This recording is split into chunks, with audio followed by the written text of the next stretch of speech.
God is a faithful God. He is merciful and He is kind.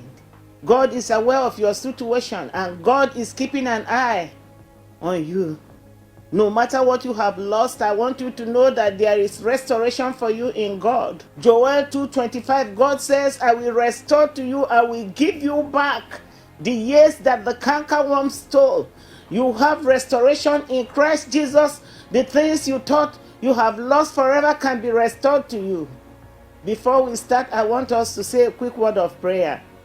In the name of Jesus. Spirit of God, we worship you. We exalt you, mighty Holy Spirit. In the mighty name of Jesus Christ, I bring this program before you, Holy Spirit. I want you to take control, Spirit of God, and use me as a vessel to speak to your people, to bless your people, to guide your people, to lead your people into all truth, Spirit of God, in the name of Jesus. God sent me to come and tell you that there is nothing that is lost. For He promises us restoration. God says, I will restore to you. I will give you back. Even the years. You know, sometimes we meet people who say, oh, it's too late for me. I have lost so many years.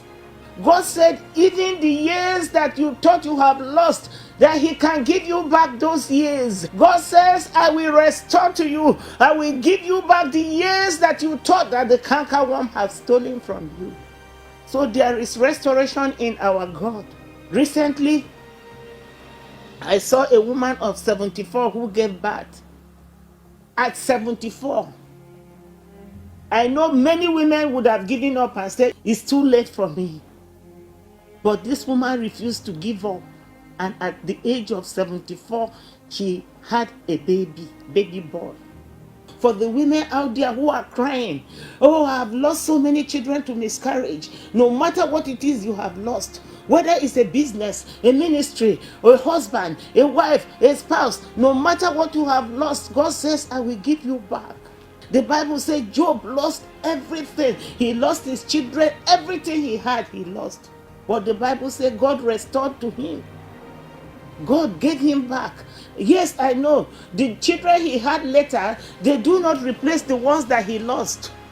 But God Almighty is faithful. Even in the midst of our loss, He comforts us. So how do we go back to the place where we can begin to believe again?